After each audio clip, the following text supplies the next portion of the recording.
So this is an ILS flight from Milwaukee to Chicago. This is just to demonstrate how to set up and do an ILS flight, start to finish basically. Go in here. We've set in the airports. The one in Milwaukee, it's General Mitchell to O'Hare. Sorry about that.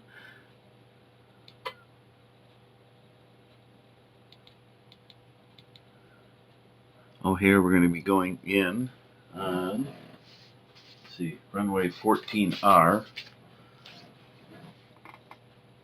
Let's close it in just a little bit more here. So we'll give a nice wide berth. That's the outside one here. Just basically you got to get kind of set, you know, in a general direction, good general direction, or general vicinity of it, so that the ILS can latch onto it once you get into that area. That probably would be sufficient. I'm just going to add an extra waypoint here. Oops, I didn't want to do that. Shoot. That's kind of a dumb thing. Let me clear that one. Let me redo it. So let's do the flip planner again. This thing wasn't letting me know that it was doing what it was doing there.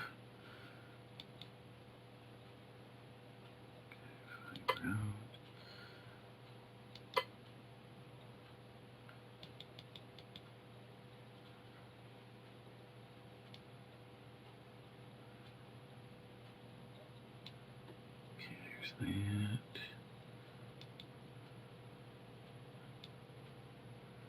Like right about there. Okay, that's pretty good. So if you look at the route, kind of bows out a little bit, but then it comes back around very gradually right into that. Okay, into O'Hare. Now I'm going to click on airport here. Just gotta go here. Okay. And it's going to pull all this stuff up. Now the one we're going to be using, the thing with Microsoft Flight Simulator that I have found, even in big airports, there's only certain ILS frequencies that work, and you got to kind of, through trial and error, just find them yourself. The trial and error part can be painful, and painful to your plane anyways sometimes. Or you just have to cancel the flight sometimes if you're really wanting to do the ILS and it doesn't work. So, but you'll be able to tell within a short amount of time whether the ILS is kind of doing what it's supposed to be doing. In this case, I know at least on mine, 14R works. It's ILS frequency of 109.75, a heading of 140. The tower, there's so much chatter on this thing in the tower.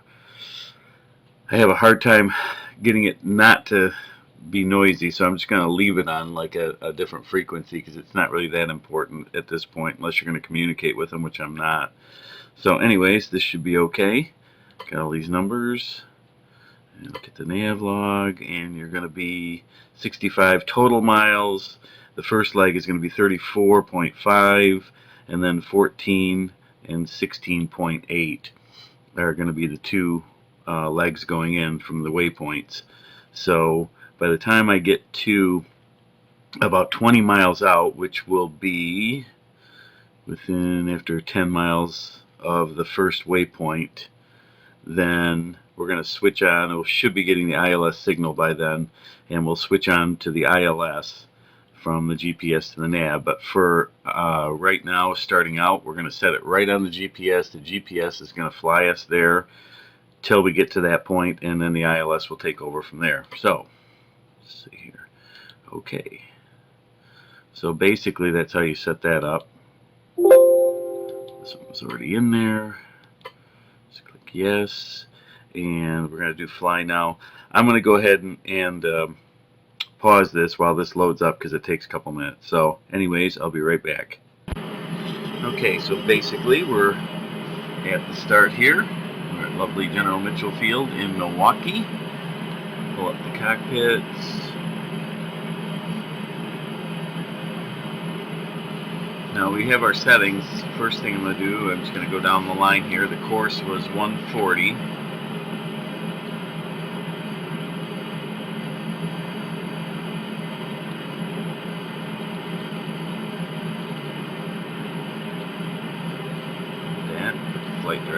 on. We'll do the auto throttle arm on.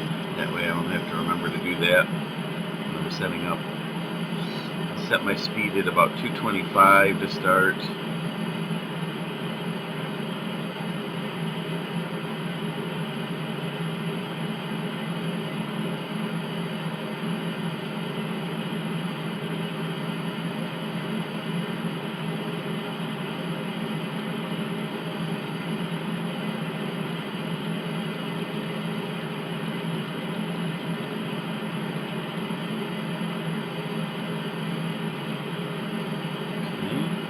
Switch this to GPS because we're going to be flying GPS on the way there.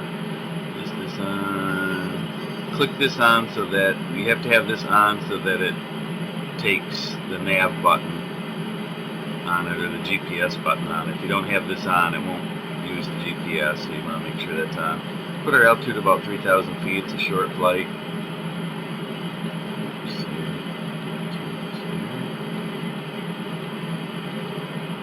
Which will put us probably around between 2,000 and 3,000 feet up off the ground. You could probably go a little higher, up to around 2,700 to 3,000 feet above. But what you want to make sure of when you do switch it to the ILS system, this is going to be important here. You want to be below your glide slope. So being somewhere like 2,000 to 3,000 feet is a pretty good barometer of that when you're coming into the ILS frequency and engaging that. So that's all set. Next we'll do the radio stack. And I'm going to set my ILS frequency, which is 109.75. Oops, too far. Bounces on me.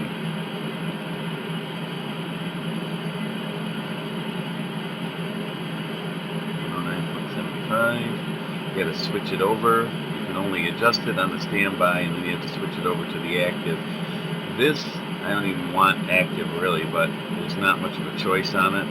So hopefully these aren't frequencies that are going to have too much chatter going on. Otherwise you're just going to hear that all the time. And if you aren't using it, it's quite annoying, to be honest. Okay, so looks like everything's pretty well set. Pretty much ready for takeoff. I just got to check my outside views. Front first.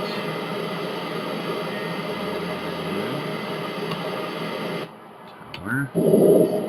Set our aircraft view to, I like the tail. This is all a matter of preference and choice, whatever you want your views to be. So just make sure my joystick is engaged, working. Everything's working good. Okay, good. Now, ready for takeoff.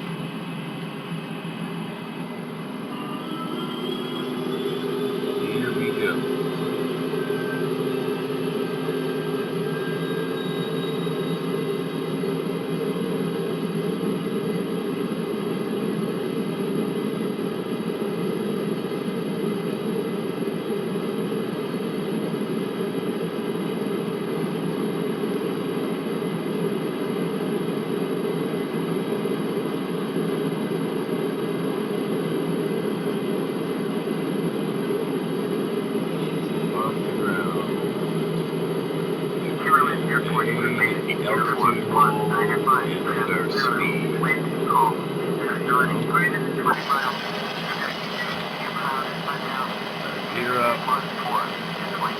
See, I'm going to have to switch that radio off. That just gets way too annoying. Let's see here. 3, right, runway 3, left. VFR aircraft in direction of flight. All aircraft read back, home short, Flight controller, initial contact, and uniform. I'm just going to screw with it and put it on some focus thing there. Switch it over. That noise off of there if I can. Hopefully there won't be anybody on this frequency. It just gets way too annoying.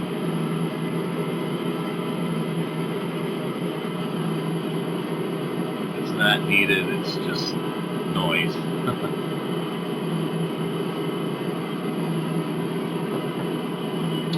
now we're going to bring up our GPS, reposition that up in the corner up here so it's a little bit out of the way. As you can see, we're turning around. This is our GPS route line right here. Okay, we're going to intercept this and follow this all the way until we hit the ILS signal, and we're going to switch over to that.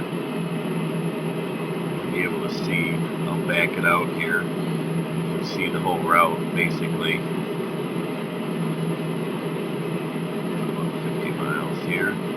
So you see we're going to go up here, hit our waypoint, go here and here, but in between here, probably with about 4 miles left on this one, we're going to switch over to the ILS system. Everything goes right. So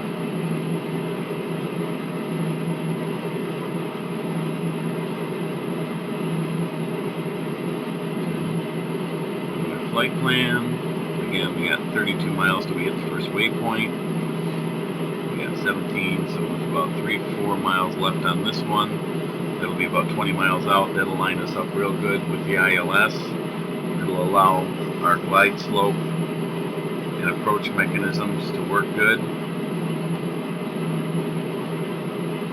So everything should be all set. So at this point, what I'm going to do is I'm just going to pause it until we get a little bit closer, and then we'll start doing the nitty-gritty.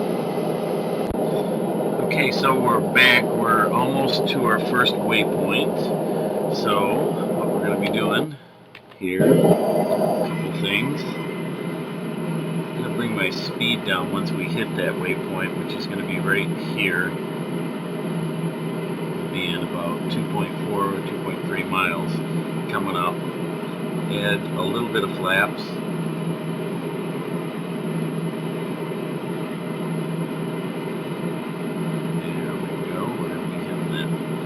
Hitting the first waypoint here, so we're about 31 miles out at this point. So I'm going to hit some flaps. We're going to bring her down to about 180.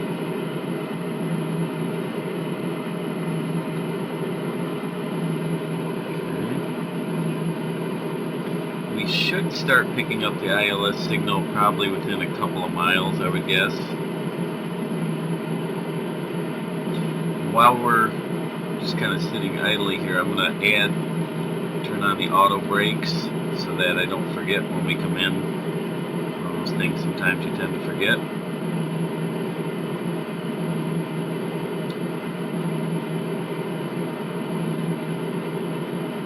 So basically we'll wait for the ILS signal. When we get down to where we have about 3 or 4 miles left on this waypoint, we're going to switch over to the nav. There's the ILS signal right there.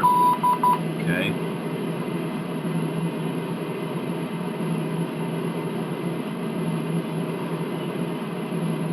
Now on this plane, on Microsoft Flight Simulator, what I've found is when you're going in, coming in for the landing, I need to maintain a speed throughout my glide slope of about 165 when we get to the final approach. I know that probably sounds a little bit fast from a real standpoint, from if you were flying a real plane, but on this thing I've just found that you need to maintain that speed in order for the glide slope to work properly and to get you on the right descent track so you don't descend too quickly.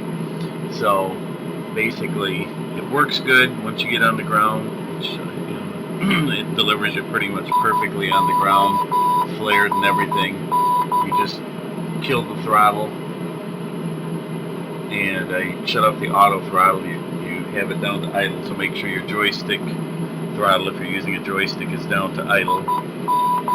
Then you hit Shift F or Shift R to get rid of the auto throttle thing that takes off the autopilot speed control. And then I add spoilers and then reverse thrust, hitting the F2 button, holding the F2 button down. So we're almost there to where we're going to switch over to the ILS system here. but another couple miles.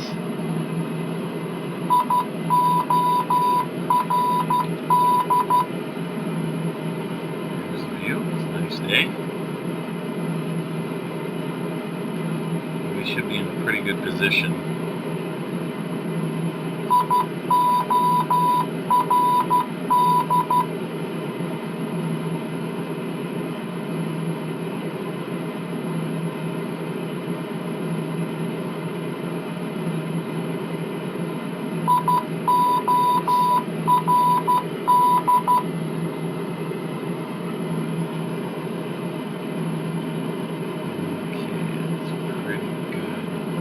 So I'd say we were about ready to switch over here.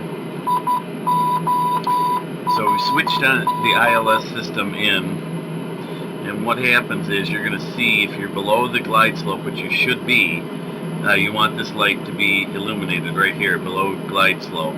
If it's not, if you're not below the glide slope, then you're going to have to manually get it down to where it's below the glide slope so it can take it over, or you're just going to have to manually control, or using the autopilot control your descent. So just keep that in mind. You want to be below the glide slope so that when it does actually intercept it, it takes control. It'll take the altitude control hold off, and you hit the approach. When this little button right here, this tells you the glide slope. This is the indicator here, and this is the heading indicator for the ILS. But this is the glide slope indicator. When this starts to drop, which usually happens around between 10 and 12 miles out, then pretty much,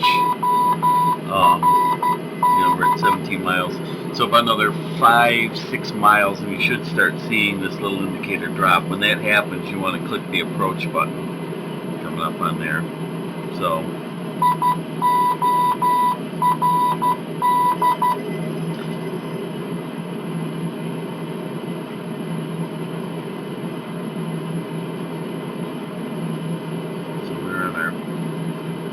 pretty close to our final turn here. It's going pretty close to where I had the GPS set. In fact, it's going almost exactly on my final GPS line. We're about 15 miles out.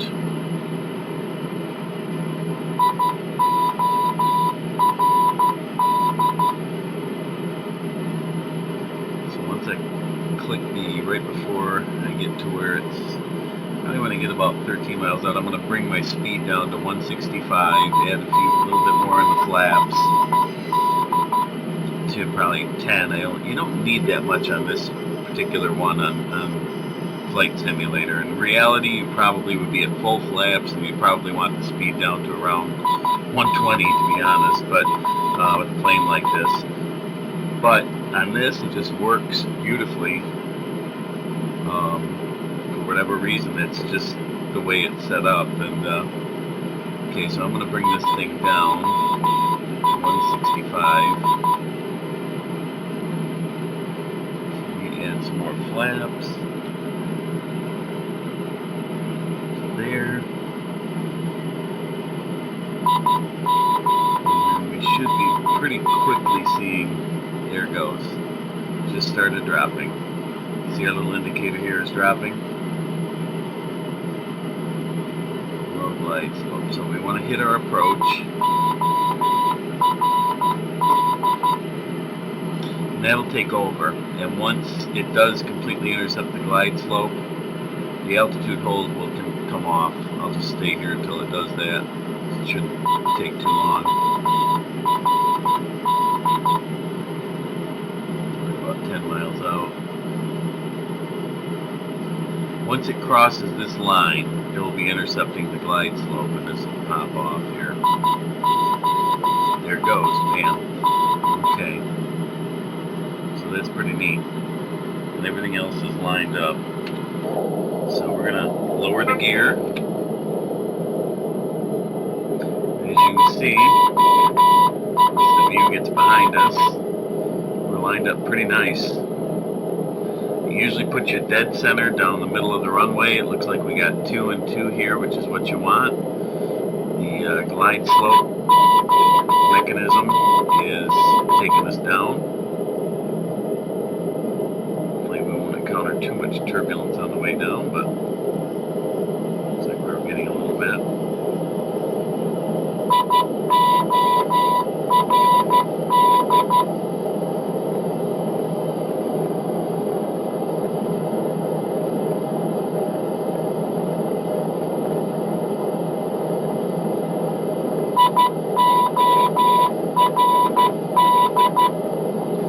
Like I said, everything's pretty well set. We just gotta, when we do touch down, we want to hit the Shift R button to take off the speed control.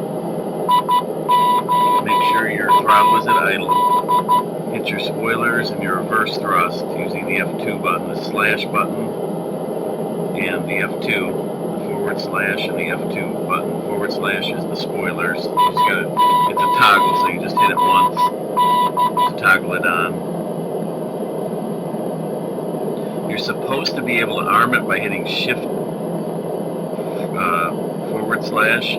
I've tried it, it doesn't seem to work for whatever reason, I don't know why. But it doesn't seem to function the way that they say, but our scenery's popping in. That's nice. Looks like our descent is perfect so far. It's 2 and 2 on the bars there, on the lights. Looks great.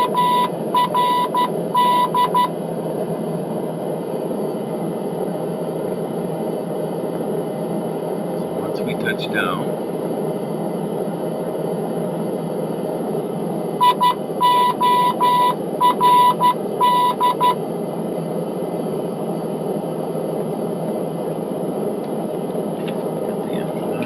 hit our spoilers, give us some reverse thrust. Our auto brakes are already preset. It should bring us down to pretty much nothing.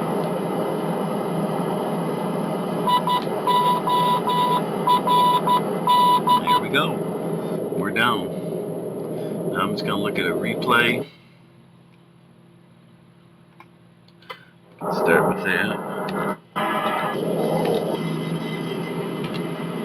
This is the replay from inside.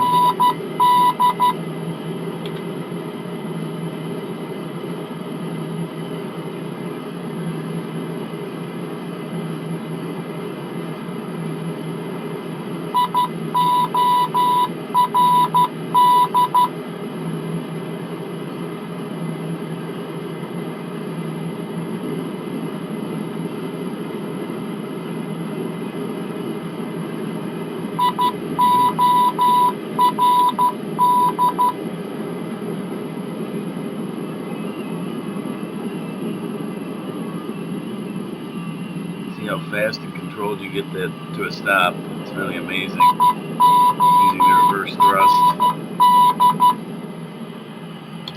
And then we'll do one more replay from the outside part.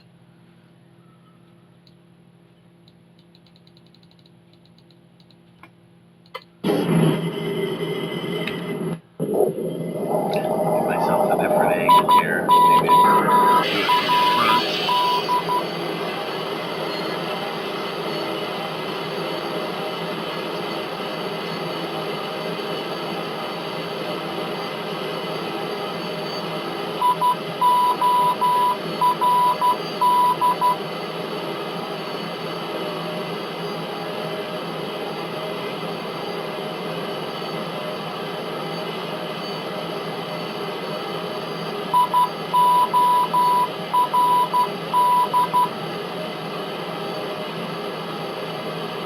Dead center, dead on with the landing. It's perfect. And in all honesty, the only thing I did was control speed. It's literally over the last, once it was on course and doing GPS, I switched it to ILS and I controlled the speed. And pretty much that's it. It flew and landed itself from Milwaukee to Chicago. Pretty amazing. Pretty amazing stuff. So anyways, that's pretty much it. I did that. Alright. Just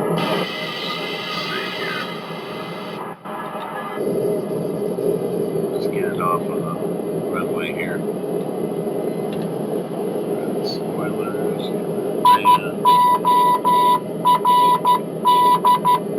Yeah, we'll get rid of that before we do it too.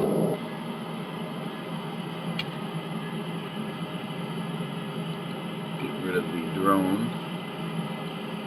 Okay. Yeah, we don't have to listen to that anymore. Turn off. Make such a nice noise.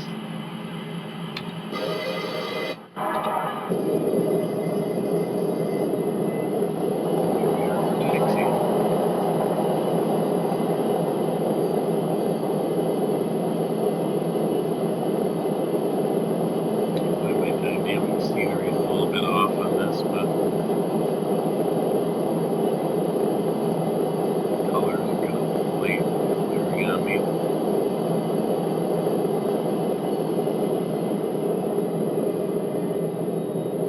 Now you can taxi into the gates. If you want to see a full taxi into the gates, I have one on my Lahui to Honolulu, where I did the full taxi into the gates.